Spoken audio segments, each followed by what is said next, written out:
Namaste, namaste, beautiful family of light, both on Zoom, on Facebook Live, and here at the Cosmic Center of Spiritual Light located in Sarasota, Florida. So excited that we are here.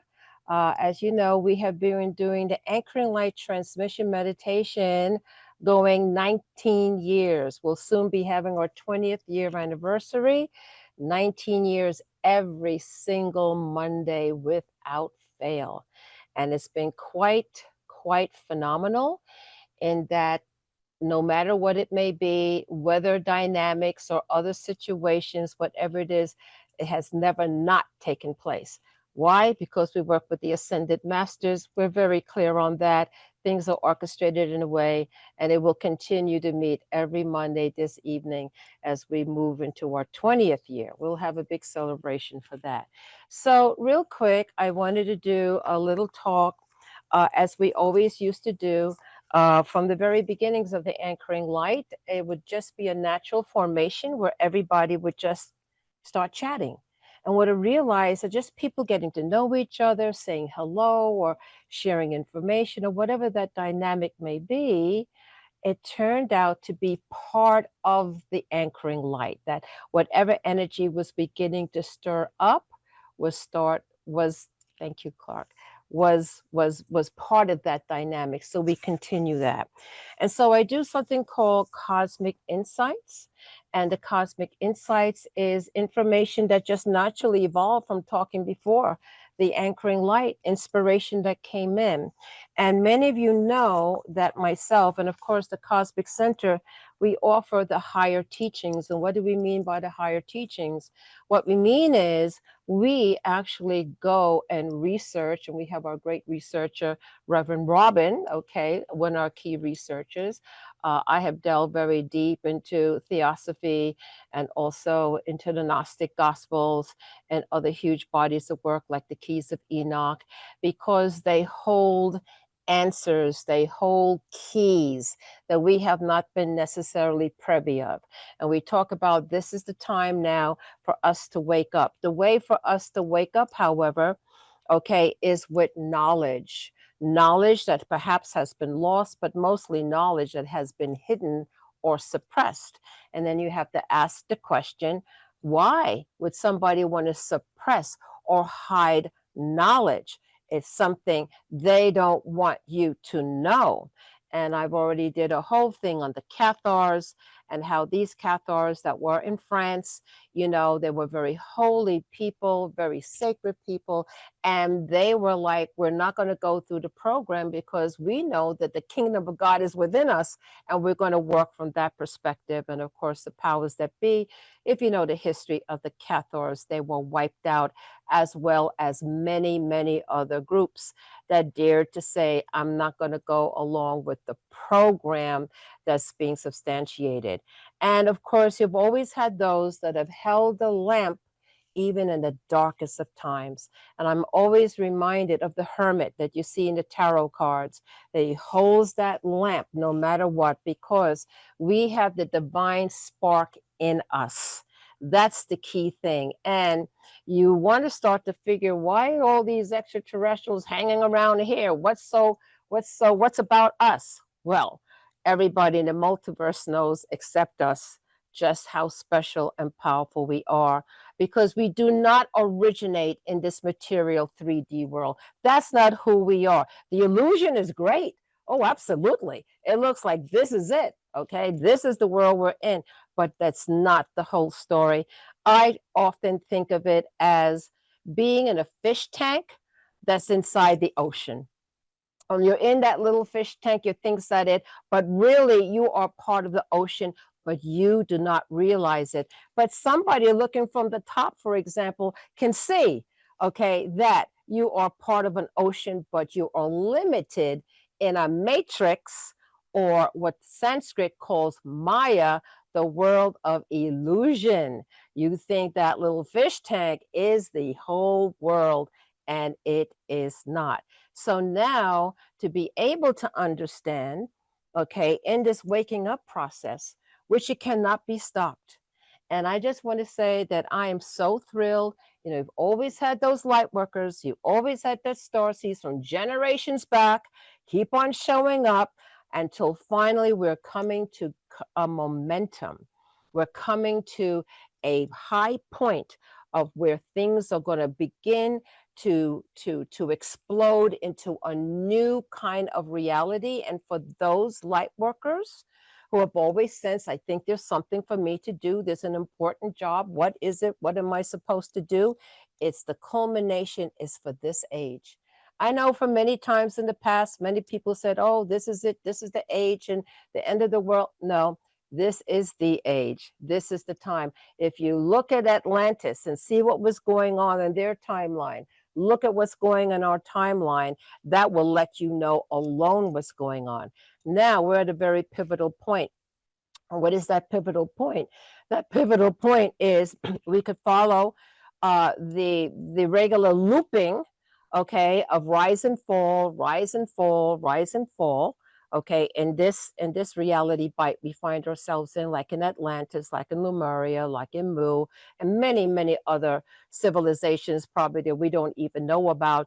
They've been there and they're gone. If the earth is billions of years old, how much do we not know? Okay, let's put it that way.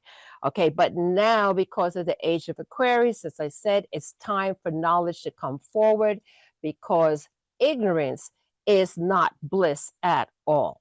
And first, you have to realize, and I think more than ever now, we have to come to the conclusion that, wait a minute, we are sovereign beings. But what perspective are you coming from? Are you coming from here or are you coming from here? On a higher level, your higher self, coming from the Modad level, coming from the true source of who you are, which is in a way high aeon. Okay, this is just a little fish tank that we find ourselves in, but we come from a massive ocean high in the peaks. That's who we truly are.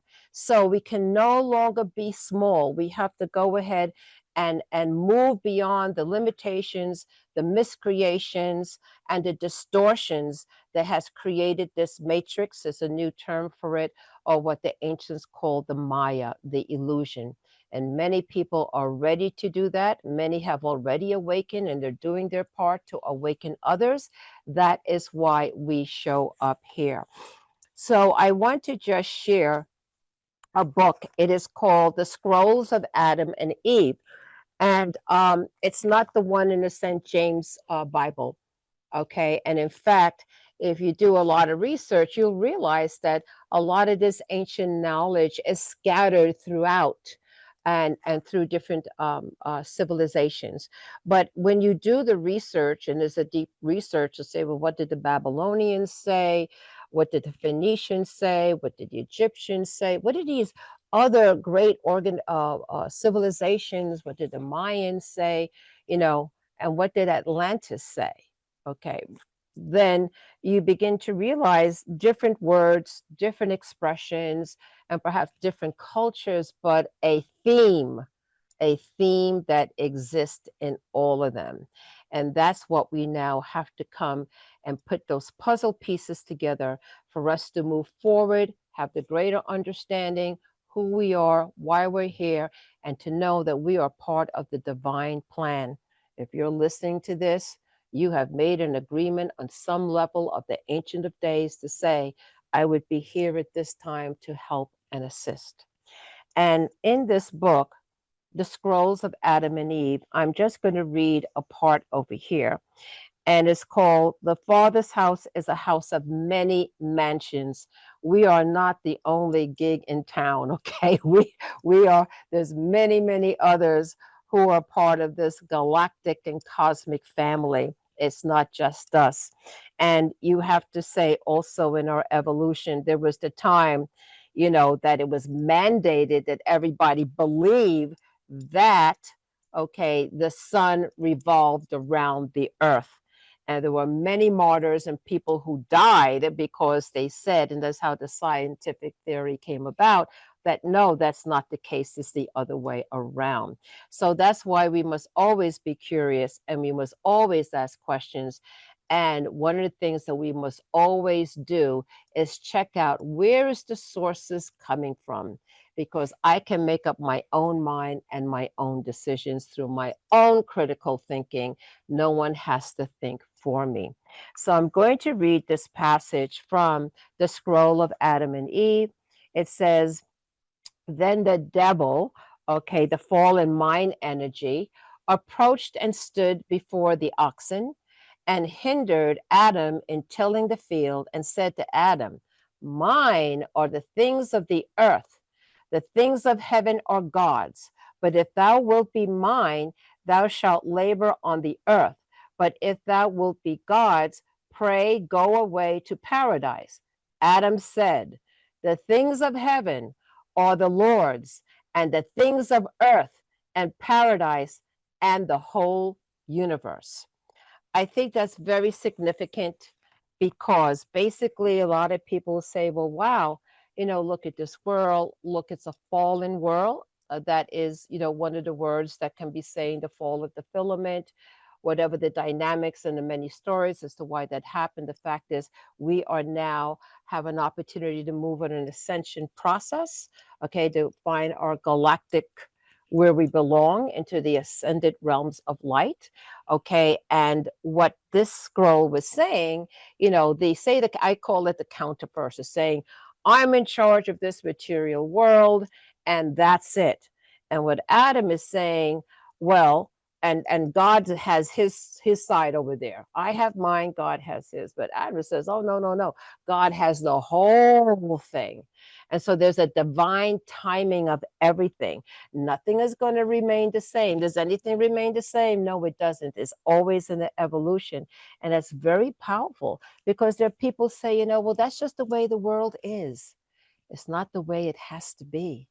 It's not the way it has to be because the divine source, El Elyon, the God of gods, the creator, the source, is that of oneness, and it comes from love. That's where it comes from, and from the Ein Sof or the limitless light. So we now have this opportunity to say, no, we're not stuck here. We're under the dominion of forces that are anti-human. We are part of the source higher than that. And that's where we are now rising up in our vibrations, in our consciousness, and in our awareness to begin to become sovereign beings and deconstruct this energetic cage we've been in for a long time and come into the oneness and the glory and the love of the creator and all that is. So with that, I'll say namaste to our family of light on Facebook Live. Be sure to join us at the Anchoring Light Transmission Meditation. Just go on our Facebook page and you will see how to join up Baba Sharon, and check out our YouTube channel. Lots of great stuff. A lot of opening of the mind and awakening taking place now. Namaste.